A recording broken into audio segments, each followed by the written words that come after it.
Thanks so much, everyone, for tuning in today.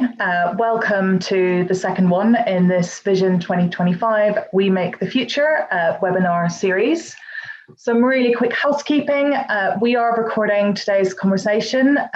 We have set this up as a meeting. Your microphones and video have been turned off. Feel free to turn your video on later on, but do remain on mute when you're not speaking. If you would like to, it would be nice if everyone could use the chat function, the chat, to introduce yourself and where you work, so that we can all get to know each other. And also, please do feel free to ask any questions, make any comments in the chat as we're going along. We will be keeping an eye on that conversation. If you have any technical difficulties, please use the chat function to flag them with me. Do select my name, Chiara, from the drop-down. Otherwise, make sure that you're sending messages to all attendees so everyone can see them.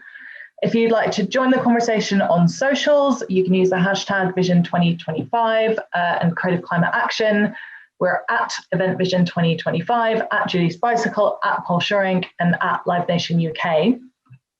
So my name is Chiara. I work at Julie's Bicycle. For those who don't know, we're a charity that has spent the last 13 years empowering music industry, performing arts, culture, and wider creative community to take climate and ecological action. We do that by bringing people and networks together, sharing and researching what the issues are and what works, co-creating action, and supporting new leaders and voices. Along with Chris Johnson from Canby Events and Shambhala Festival, we're founding members of the Outdoor Event Vision 2025 community, pledge and network here in the UK. And our guests today are Paul Schurink from Green Events Netherlands and Zap Concepts. Green Events are the initiators and coordinators of the International Green Deal for Circular Festivals, and Patricia Yagüe, who's head of sustainability for Live Nation Europe and responsible for developing and implementing their sustainability program across Europe and achieving the targets that are set out in Live Nation's Environmental Sustainability Charter. So just before we get going, we thought it would be nice to run a quick poll. So during the pandemic, have you felt more connected to others around the world as part of a creative climate movement? Have you felt more isolated or alone in your climate and environmental work? Or neither? The pandemic hasn't really affected how connected you feel to others working on climate and environmental themes. Great. So most of you, as you can see, actually feel more connected to others around the world at this time. That's really fantastic that I think we've managed to create these spaces for us all to come together like today. For those of you who felt more isolated or alone, hopefully, again, today's event is going to go some way to addressing that and making you feel more connected to others. And if you're just soldiering on, brilliant work. And again, hopefully today is going to give you a bit of a boost to keep going. As a quick reminder, the Vision 2025 pledge that we've pulled together is a commitment to reducing waste where possible, aiming for 50% or more recycling rates, reducing reliance on fossil fuels and aiming to reduce annual diesel consumption by 50% or more by 2025, working with audiences, suppliers, and artists to positively influence travel choices and reduce travel-related emissions, working with the supply chain, working together as an industry to share experiences, both positive and negative, about what works and where we need to go, and measuring key impacts using credible methods to measure progress. So this year's pause, it means a moment to reflect, but it also means, of course, an interruption in some of this work. We ran this year, like every year, our survey of event organisers in the UK. Of course, we didn't have a season to reflect back on, but we still thought it was really important to sort of take the temperature of how everyone was feeling. And despite the pandemic, most people responded that they feel that they're still committed very much to environmental action. 1 in 3 actually said that their experience of this year has made environmental sustainability a higher priority. But of course, there is a lot of uncertainty out there. There's a lot of concern about how the financial fallout from this year's season is going to impact events' ability to invest in environmental initiatives. whether longer term shifts like audiences being wary of public transport is going to harm our chances of progress, and also how to plan for continued uncertainty. Just over half of respondents still don't measure their environmental impacts regularly. So I think if there is one thing to commit to, is putting in place the systems to start doing that so that you can start managing them. Just over half of respondents are really confused about bioplastics. So right at the end, we'll point you to some more resources to find out more about that. 2/3 of the events who responded are using reusable cups already, and 3/4 are planning to continue using them, but 1 in 5 are unsure. We think that's probably related to various coronavirus insecurities. The Sustainable Event Alliance has just published a Reusable Reusables Hygiene guide and pledge, pulling together everything that you need to feel confident in pulling together a process that means reusables can be used safely and hygienically, even in this time.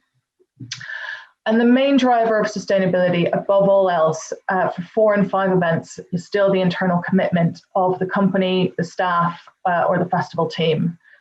Audience expectations is a secondary driver, and local authority requirements, at least in the UK, is very low on the list of drivers.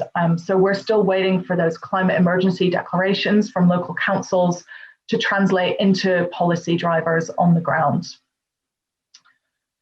So we do know, I think, that this year has been super challenging for this whole community, but that break in business as usual is an opportunity to change things. And we know that that energy and resourcefulness is really present in this community. We can see it from the commitments coming back in the survey, and from those of you who are spending your time on this call, ready to learn from each other and work together. Just before we go further, I thought we would do a really quick sort of explainer on the circular economy. Some of you will be really familiar with some of these topics, but I know for some of you on this call, this might be the first time that you are coming in contact with this concept. So if you are more familiar, do bear with us. So the circular economy is a regenerative model designed to keep products, materials, and resources at their highest value and functionality for as long as possible through continuous cycles of reclamation, remanufacture, and regeneration. That's a bit of a mouthful. So it's useful to think of the circular economy really as a response to our current linear economy, where we take resources from the ground, companies process them into products, which we buy and use and then throw away, which leads to a cycle of overexploitation of resources. So we're using more than the planet can replenish, pollution, climate change, waste at every stage. It's a model that's extractive, it's toxic, it's vandalizing, and it's eroding the planetary life support systems that we depend on. And the consequences of it are generally carried by those who are least responsible, communities living where we put our polluting industry, communities that are losing their homes to the hunger for land to plant more resources on, and the communities that live where particularly richer countries dump our waste because the labor to sort it is cheaper, but actually it has nowhere to go from there. So the circular economy as an idea isn't just about small adjustments or recycling more, but it's a whole system shift of how we think about and design everything that looks very differently at how materials, resources, and energy flow through our society and through our economy. And actually a change in how we relate to our material world. And creativity sits right at the heart of that. As an idea, it's inspired really by natural processes and this idea that everything in nature is a resource for something else. The waste of one system becomes food for another. So there isn't really something like waste. So the circular economy wants to design out waste and pollution, keep materials and products in use, and regenerate our natural systems. In more technical terms, there's sort of 2 resource cycles and nutrients. The first one is the biological cycle. That's things like food or cotton or wood, or things that grow that we can feed back into the system through composting or anaerobic digestion. That's the regenerative cycle, stuff that we can consume, as it were, because it can feed back into the system as long as we don't contaminate it with toxins. So this idea of make, consume, and enrich and regenerate. And the second loop is finite resources. That's the product cycle, where we have to recover or restore products, components, materials. So products that should be a service that we use before the materials go back into the system without losing value. This idea of make, use, and return. And all of that should be underpinned by renewable energy, because again, we need to make sure that all these processes are regenerative and working to restore natural systems. So that really starts at the production and the design phase. So reducing the amount of stuff, especially virgin materials, that we use in the first place, and then designing different processes, thinking about how they're going to work through one of these loops of either reuse, so stuff has a longer lifespan or can be reused, leasing, sharing models, designing things so they can be repaired, so they can be opened up or taken apart, so they can be remade or reused or rebuilt. Designing for recycling and material recovery, which means it has to be easy to separate materials into their separate raw material streams. People have to understand them, and the infrastructure for collecting and recovering those material streams has to be in place. Or it's about designing a regenerative cycle, so where we're using those biological resources and making sure that they go back to enrich the system again as nutrients and fertilizer. And again, everything powered by renewable energy.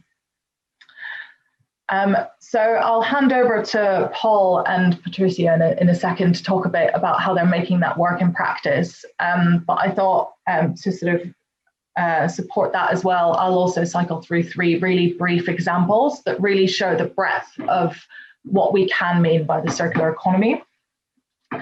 So the first is an example that Roskilde Festival in Denmark ran. So in 2015, they collected 50,000 litres of urine on site, which was processed into fertilizer, which was then used in 2016 to grow 11 tons of barley, which was then brewed into 60,000 bottles of Pilsner beer, supported by Denmark's Agriculture and Food Council.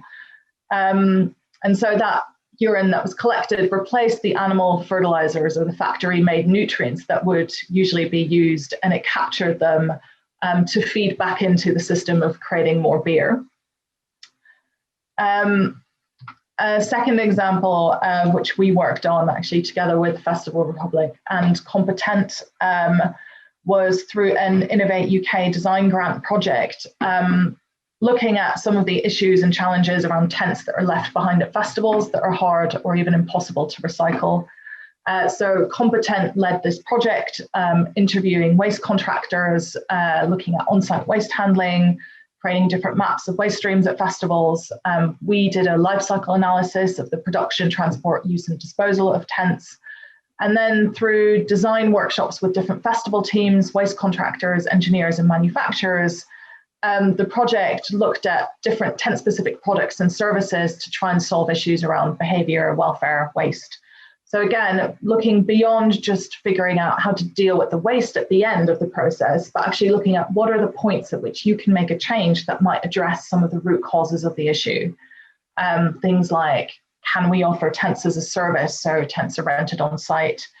The feasibility of a compostable tent in practice, whether other services like services for packing down or paying for help with carrying stuff could help incentivize people not to leave their stuff behind.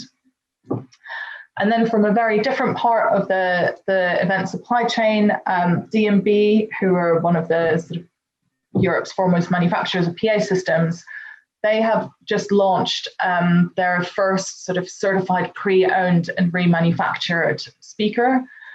So they take back speakers that have been out, they dismantle them, test them, and recertify them to actually meet the same standards as new systems, put in place new electronics. And again, for them, this is a way to make sure that these speakers have a second life and the material that's in them has a second life. And with that, I will hand over to Paul. Thank you, Chiara. I think there was a very good introduction, and I think it was a quite complete overview of how to go to a circular festival. And that's something I want to tell you a bit about how we are working towards a circular festival. In 2015, we, together with the Dutch government, we started a Green Deal. And a Green Deal is, I think it's originally a typical Dutch way to work together with the government to try to overcome barriers which prevent you from being sustainable. That's why they are called Green Deals. But doing this with festival organizers, that was kind of a culture shock, because the government is really acting and thinking on a complete other way than festivals do. But in a way, we found it very interesting to try to come together. But we want to make very clear that we wanted real results of a Green Deal. So not just sitting together, writing big reports and doing nothing.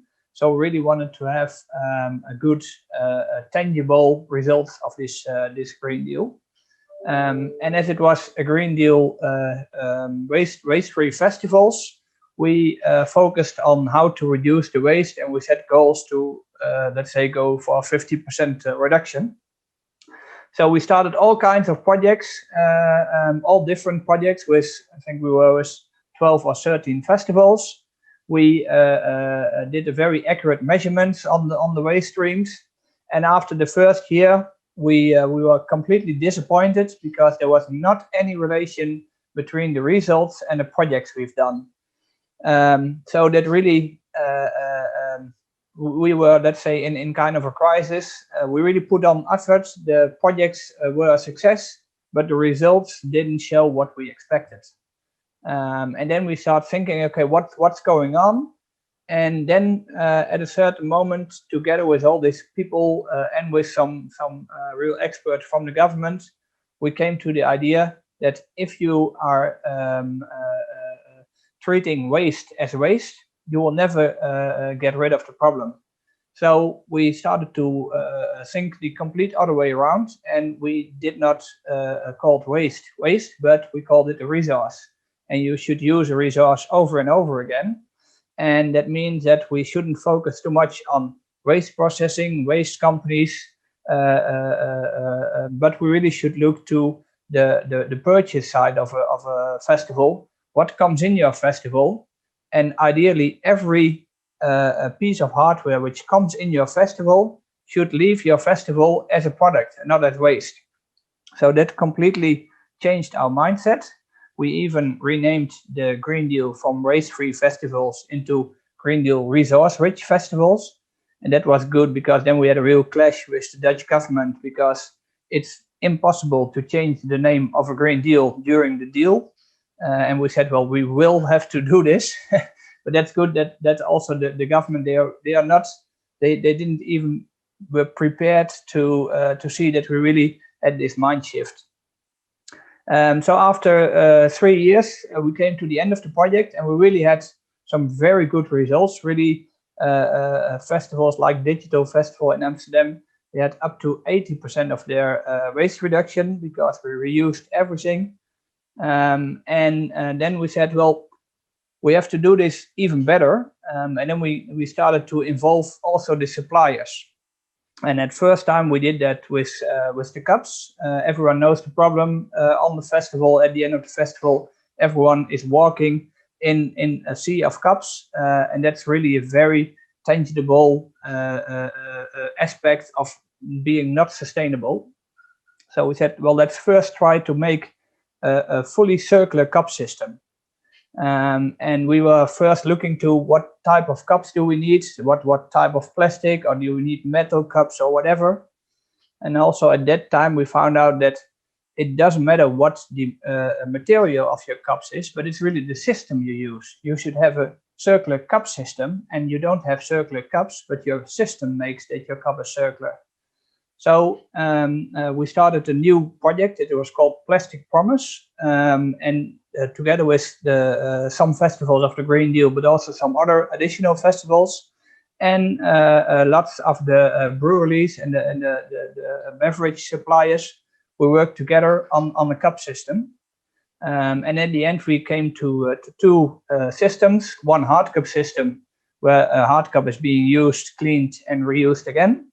And the other system was a complete recyclable cup system. And it's very easy to say that a cup can be recycled, but is it really recycled? Will it be recycled? And then we found out that if you want to have a cup recycling, you really need the same procedures as you have on hard cup systems. And at the end, at this moment, we just launched the results of the Plastic Promise in 2019, and now we know exactly the percentage of cups who needs to be returned. Compared to the logistics, how much energy and resources are needed for cleaning. So we have a full overview on how a cup system works. This knowledge is public knowledge, so it's shared, and also on the website of plasticpromise.nl, even in English, you can find all these results. And as we saw that in this way, taking the problem of festival being not circular at this moment, doing it step by step, we took the next step, and it was the International Green Deal on Circular Festivals. It has started October 2019. So at the time that we were about to run our first pilot, COVID kicked in. And that was, of course, on many ways, but also for the project, a showstopper. But we started working on tools. So we now have some tools in place where you can measure the circularity of a festival, which is quite complex. It's based on the model of Kate Raworth of circular economy of the festival donut. And now we are ready to do the same approach what we did on plastic and cups and waste. We will do it also on themes of water, on food, on energy, again on waste, and particularly on plastics. So step by step, we are really sure that we can come to a model of a circular festival by 2025.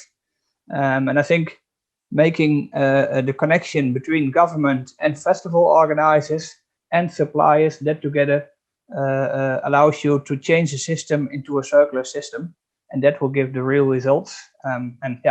We would love to have shown them now from the first year, but well, let's hope that we can show some results over a year.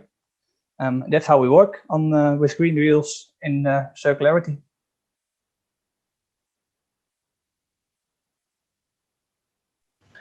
Brilliant, thank you.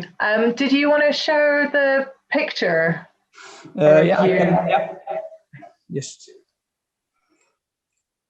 So these are from that Plastic Promise, the results. So we divided it in two systems. So a reusable system with deposits, but also the recycled system.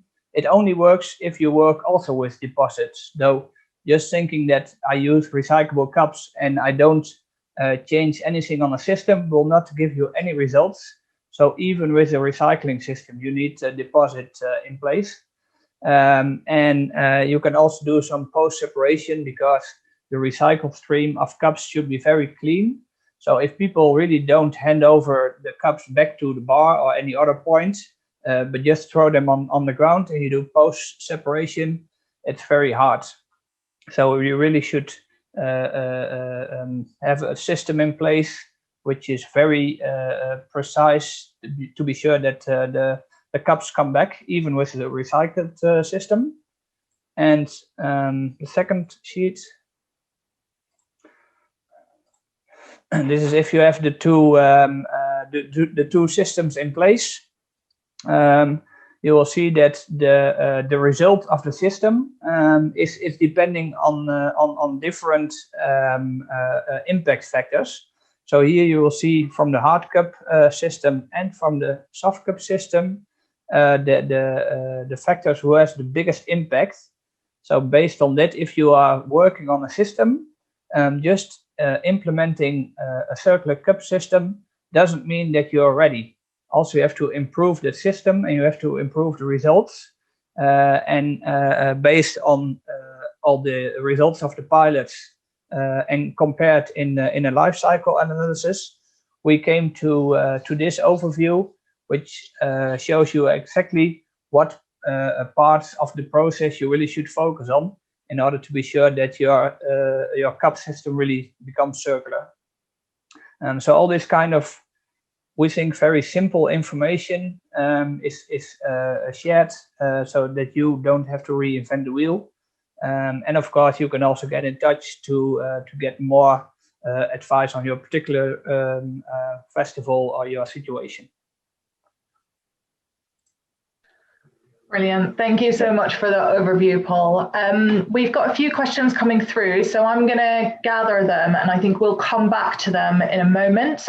But for now, I'll hand over to Patricia because this is a perfect place, I think, for you to talk about some of the systems that you've been putting in place at your events.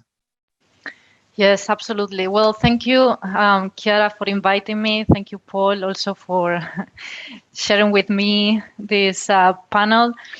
I'm going to share my screen. So yes, I'm going to go over two specific examples that we are working on at Live Nation.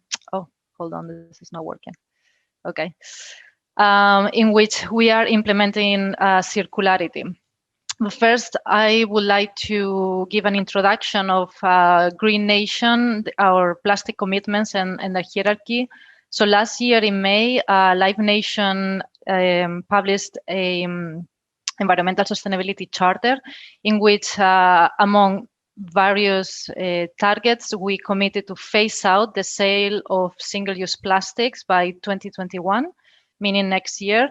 So all items must be either reusable, renewable, compostable, or where not avoidable, made from a minimum of 30% recycled content. So this was in line with the European Single-Use Plastic Directive that is coming up actually for next year as well. Again, by mid-2021, all member states have to have a regulation in which they ensure that there's no single-use plastic used in Europe.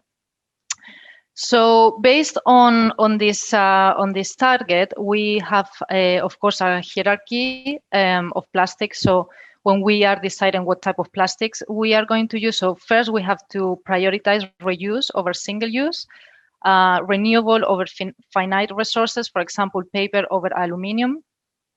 Use certified compostable products under EU Directive EN 13432.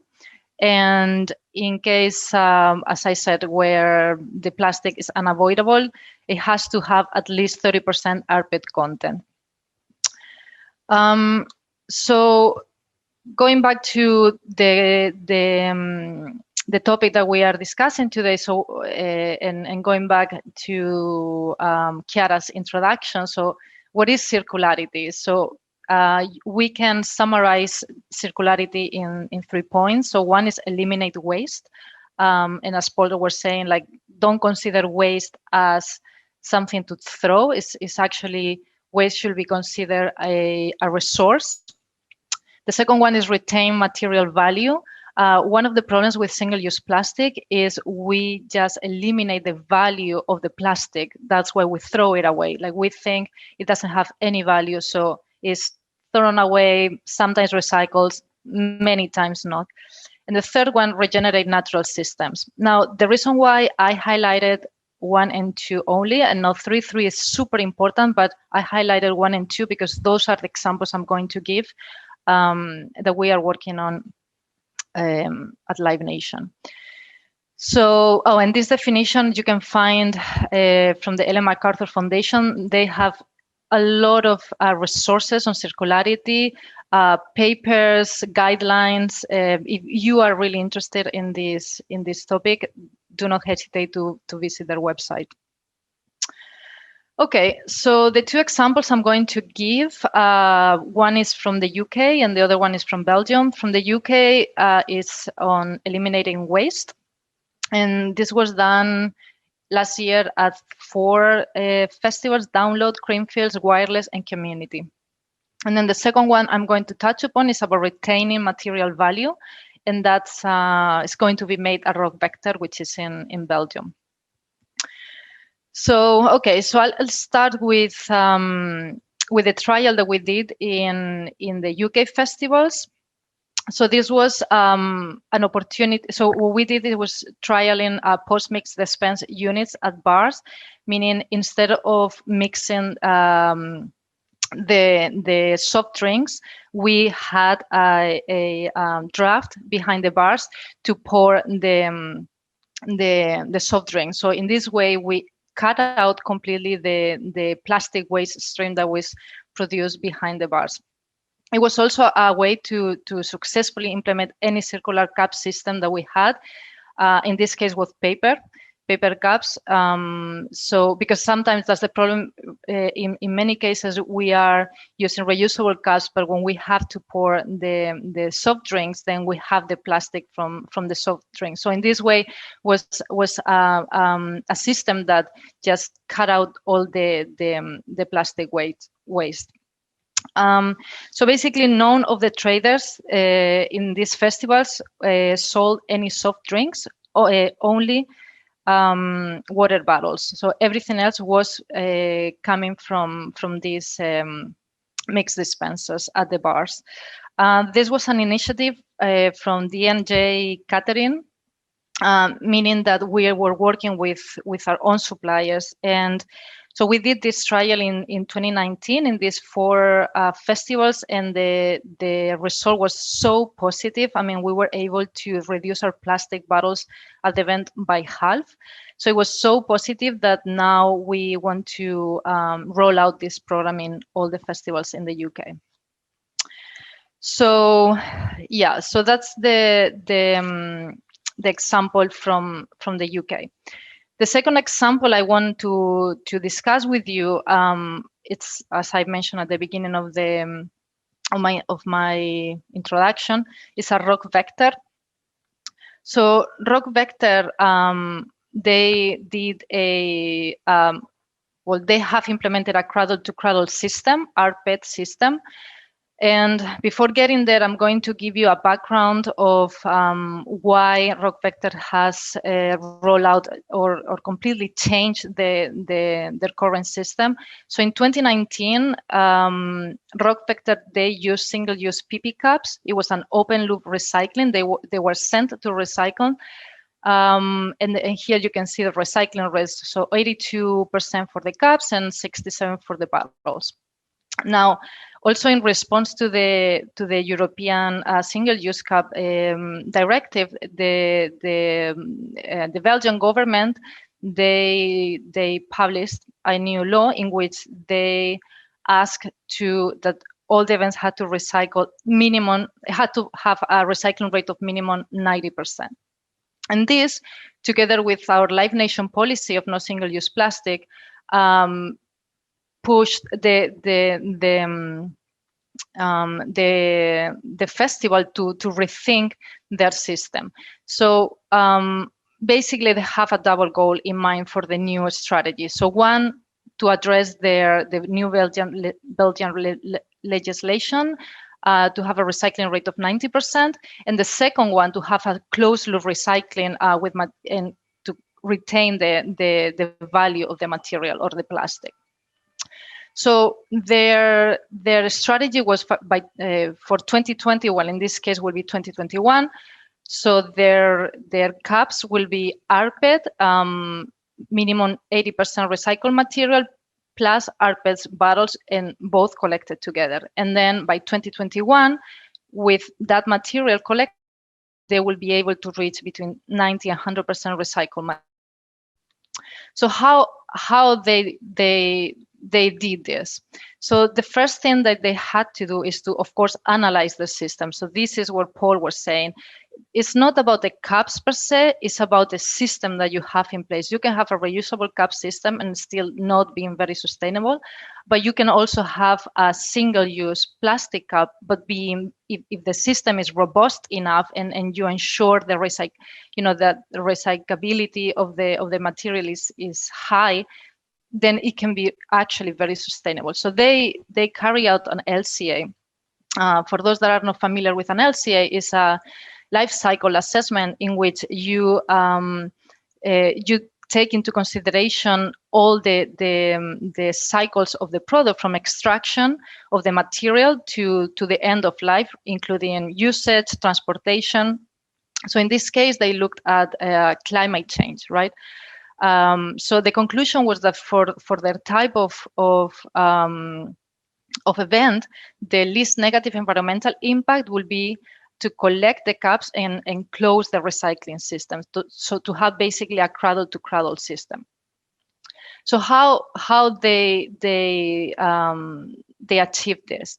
So first, what they did is to decide to put a cleaning team on the area for sensibilization, and also to ensure that the cups were being returned. And as Paul was saying, it's very important when you have this type of systems to have a deposit scheme, because otherwise it's really difficult to ensure a high recycling rate. So the second thing is to implement a sorting belt on site to increase the material recovery. Again, for the same reason, you need to ensure that all your cups are returned and they're ready to be recycled.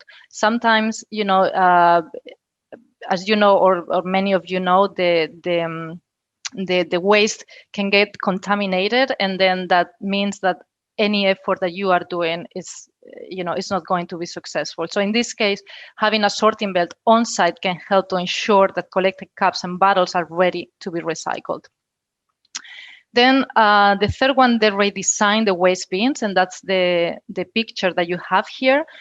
Again, for better collection, less contamination, and increase the rate of success. So you have here on the right is the bin for both for the cups and for the bottles, the soft drinks bottles, and then the one on the left with a bigger hole, it's for regular waste.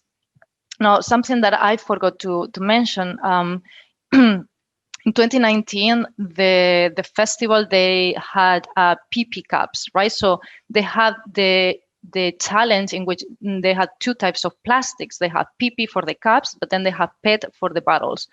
So with the new system, which is PET cups, they can put everything together and ensure that the same waste stream can be recycled, and then really close the recycling loop.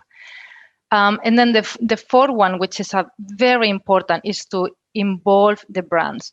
So they were able to collaborate with the soft drinks and beer partners to commit to buy the weight of the collected cups and bottles directly from the recycling company in form of rPET flakes, so then they could make new bottles and cups. So in this way, they ensure that the material is kept within their system. So it's really a circular economy in which the value of the material is kept within their system, and they keep recycling it over and over and over as a closed loop recycling, which really is the key of a circular economy, to close the recycling loops. So voila, this is my presentation, my 10 minutes presentation. And thank you so much. I'm really open and happy to answer any questions that you may have. And I pass the mic to Chiara. Brilliant. Thank you so much, both of you. So we've had a few really good questions come in. I think we'll kick off actually rewinding to a very different type of material and material waste stream. So a question came in from Sarah about signage on the one hand and merchandising as well, as two sort of key material streams. So what kind of materials we use for signage and wayfinding, and how we make sure we close the loop on that. And also what types of items we can propose as merchandising. I don't know if either of you have something specific you can offer to in response to that. I think for me, the things to consider there on the signage and wayfinding side is, particularly if it's an event that's happening, you know, on an annual basis, is making sure that it's signage and wayfinding signage that can be reused over multiple years, so that it doesn't have bespoke single year branding. And then the second one is, again, thinking through it from start to end. So there's no point in bringing in a fancy or more sustainable material if during the breakdown you're not making sure that that material then ends up where it needs to go. And I think on the merchandising side, I'm aware that this is a conversation that a lot of events are starting to have with their sponsors about the kind of giveaways that are being brought on site, where the event might have put in place the most thought through sort of waste management system, and then someone shows up, you know, at the end and brings in a different type of cup. Or so yeah, some events have started putting specific guidelines or restrictions on sponsors in terms of what they're allowed to bring. Yeah, but do either of you want to pick up on that as well? Yeah. You go ahead. Yeah, no, just wanted to touch upon the signage. It's also, I mean, as Chiara was saying, yes, it's very important to ensure that the signage can be reused in many events or sessions or years in this case, but also it's very important to think of the end of life of that signage. So can it be recycled? Can it be, upcycled? Because some of the problems that I found is, even though you can make signage that can be reused for 3-4 years, but then it's made of a material like PVC that is really hard to recycle, and it can be actually really toxic. So again, and going back to the circularity, is very important to think also of the end of life, because eventually everything has an end of life. So I think it's important to keep that in mind. And I think in regards to the merchandise, I think if you really want to be sure that you will not be surprised by this, you should have a resource plan in place. So a resource plan is different than a waste plan. A waste plan, again, looks to waste. How do I get rid of my waste, and how do I look to recycling? But a resource plan also makes sure that every supplier on a festival has to fill in what hardware they will bring to the festival. So before the festival starts, you already know that, let's say, a sponsor will show up with merchandise, and then you can have a conversation with the supplier before the festival, and you can make sure that it's done in a proper way, rather than just seeing it at the festival and during the constructions period. So I really think this is the key. You really must look upfront and look to what's coming into your festival, rather than just being scared when it's already on your festival. Great, thank you. And also we had a suggestion from Chris in the chat as well, saying that at Shambhala, Shambhala uses certified sustainably sourced wood for signage, which is varnished to protect the signage and then stored safely between years, as a way to hang on to it. And also they can be repainted if they're needed, if new signs are needed. So it's a way to stretch the lifetime of the material. We had a question from Caroline aimed specifically at you, Paul, which was about how important it was to have the government backing and involvement in the Green Deal, or whether the project could have existed without the government's involvement. I think A minor part is that the Dutch government also pays for project management, so that makes it easier.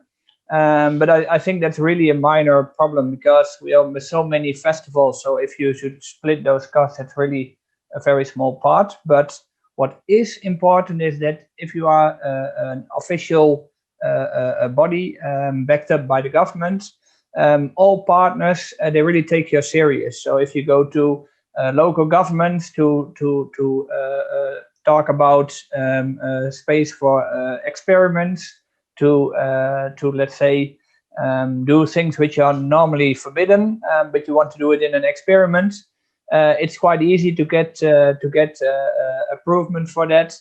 But also your partners take you serious. If you are coming with some festivals together and try to talk with suppliers about a different product, let's say if you want to change cups from material X to material Y, if you do that with festivals and the government, they really take you more serious than just only being festival organized together. So I really think that aspect will make a Green Deal different than just a couple of festivals together. Does that answer your question? That was a great answer. Yeah, thanks so much, Paul. There's a few questions as well that have come in, Patricia, sort of following up on some of the details, particularly on the Rockwerter example. There was one which was around how you redesigned the waste bins, which I think you covered, around separating a bin with a big hole for all waste and then a bin with small holes to show that it's for the cups and the bottles. Right. Yeah. So it's. Oh, sorry. Yeah. No, go for it. No, I was just saying that, yeah, it's also a way to nudge people, right, to do the right thing, because sometimes, even if you have signage, eventually people don't read, they're just like dancing and having fun. So just having something very physical that, they cannot, it really helps them to separate. Great. And then there was a specific question as well around the life cycle analysis that you did for that project and what types of systems were looked at, whether it was just comparing the new rPET system to open-ended recycling or whether it also looked at, reusable systems and similar. Yeah, so it was comparing reusable to rPET and RPP, if I'm not confused. Actually, hold on. I know Koen, someone from Rockwerter is in the call, so I don't know if he wants to jump on that. Sorry, Koen, too. No, he doesn't. Okay. Yeah. So Patricia, I can. Ah, cool, great. So he's going to, better than him, no one. No, what we did is we had a current system, the PP system, and at that time we want to know where we stand and where what the best system was for us, and that was the reason we did a life cycle analysis between the PP system, between the rPET system, which was at that moment used at the Pukkelpop Festival in Belgium, and we compared it with the reusable hard cup systems in PP and in PC. And for that systems, we used also four scenarios. A scenario where we need cups for the whole festival, a scenario where we can wash the cups overnight, so we had only half of the cups we need. Also a scenario where we have a general cup, so a cup who can use on all the festivals, so not only a festival of Rockwerter cup. It's a cup AB InBev could use at all the festivals in Belgium. And the third was there was also a third scenario, but the most important was that the cups who can use general, they came in our system. They came at the same level as the rPET system, and for us, we have 80,000 people a day. It was more easy because the people know our system of collecting the cups. They get also a free drink for it. So people know the system. So we said it's better to recycle than to reuse, because we have not enough place in our festival area to install washing machines, transportation deposits. So that are the things we also considered to use the RPET systems.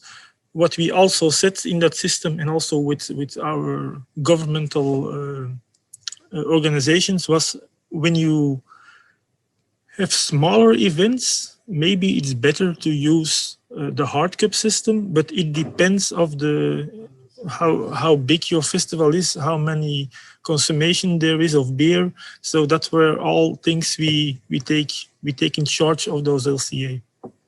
Fantastic, thank you so much. I think that's a really important point, is that for so many of these things, what is going to work at events of different sizes depends very much on the systems that are already in place, and also again on what you can achieve through the system. And in some cases, if you have audiences that are used to something, it can also be easier to work with that rather than trying to change too much all at once.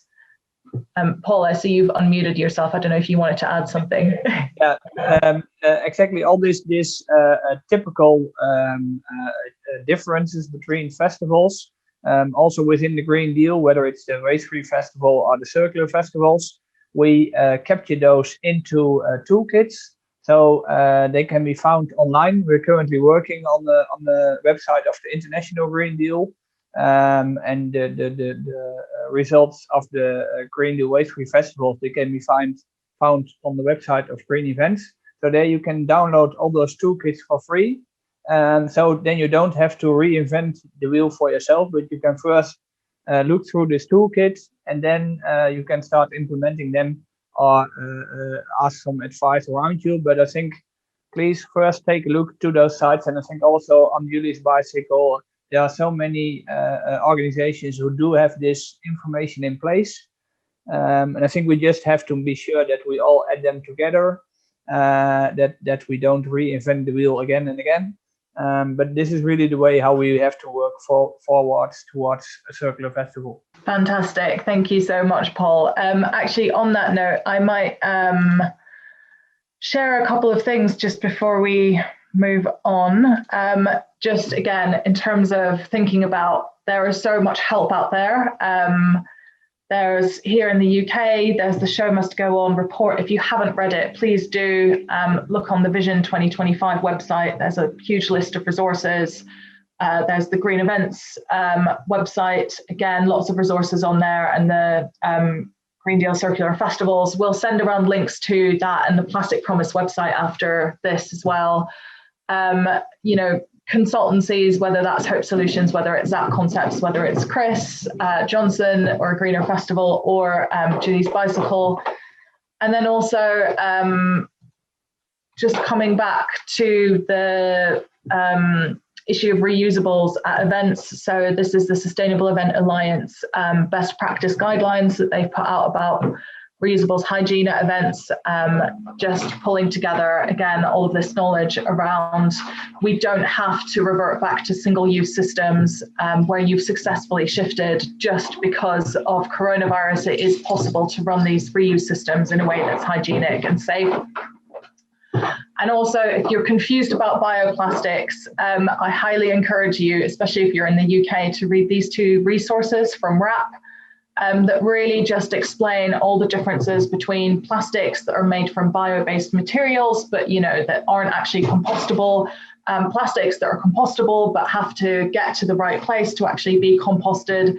So it is a slightly complex place, but again, there's lots and lots of help out there. And with that, I think there was one key last question that I would love to pick up on, which comes from Alex, which is nudging us into a slightly different area of impact. So he's asking, these circularity initiatives are brilliant. But when we look at sort of event impacts on the whole, are we slightly neglecting the issue of audience travel, which can contribute so massively to event footprints? And quite often we say that it's outside event organisers' control, but in practice, there are actually lots and lots of interventions that event organisers can make. Do we need to be a bit more courageous about putting those limitations and systems and incentives, and in some cases punishments in place? Do you want to pick up on that, for Paul or Patricia? Yeah, I think it definitely also within the International Green Deal Circular Festival, Travel and Transport, it's of course one of the main themes. And I agree, it's pretty difficult, but it really is the elephant in the room, and you can't avoid it. Although sometimes it's difficult, particularly when your festival is growing, becoming more popular, then you will see that the impact of travel and transport from both artists as visitors is increasing. But nevertheless, you see more and more also artists, they are getting more engaged. See bands like Goldplay, Massive Attack, they are really starting to talk about it. So I think it's a real big problem, but if we work together, I'm sure we can, maybe we can solve it 100%, but I'm sure that we can reduce the impact by working together and being creative, because we are the creative industry, so we can solve it. Yeah, and I would like to add to that also more and more the audience is very engaged with this and is aware, and they understand that we are all part of the solution. And from our side, from the promoters and event organizer side, yes, we do things, but then of course we need the collaboration of them. Like for example, when we when we put like shuttle buses, they can be electric, but then we need them to take those shuttle buses instead of just coming in their cars, because maybe it's more it's more comfortable in the sense that they can go and come and go. But it's true that people and audience more and more are concerned about this, and as Paul was saying, is really a problem of everyone. We all have to work together on this, and also coming to Paul's point that not only the audience but also the artists, staff, crew, like absolutely everyone, we all need to be responsible of our how we get there, and also from us organizers to ease or to increase the low carbon mediums of transport to get to the sites. Brilliant. And always thinking in terms of incentives and disincentives. Everything from higher car parking charges to bundled coach tickets. So again, I think there is some really brilliant published guidance for anyone who does want to dig into audience travel and transport a bit more. There's Jam Packed by Julie's Bicycle, which was some research that we did around 10 years ago, again, looking at how well different incentives and disincentives worked. There is the Equilibrium travel guide published by Equilibrium. And Julie's Bicycle also has a practical guide to audience travel and different ways that you can think about addressing that. And with that, thank you so much to everyone who has tuned in. Thank you so much to Paul and Patricia and Cohen and everyone else who has shared their experiences and inputs in the chat and in the event. We have one more webinar coming up in this series on the 9th of December at the same time, where we'll be looking at how we get more confident as an events and festival sector about speaking up and speaking out and campaigning. So we have one brilliant guest speaker confirmed, who is Francis Fox, who was one of the leaders of the Fridays for Future school strikes here in the UK. And we are just hoping to confirm a second guest speaker who is an artistic director of various festivals here, but she's not sure whether she'll be able to connect to the internet on that day or be too remote. But please do keep an eye on the Vision 2025 channels and sign up to that webinar as well. Thank you. Thank you, everyone. Thank you, Chiara.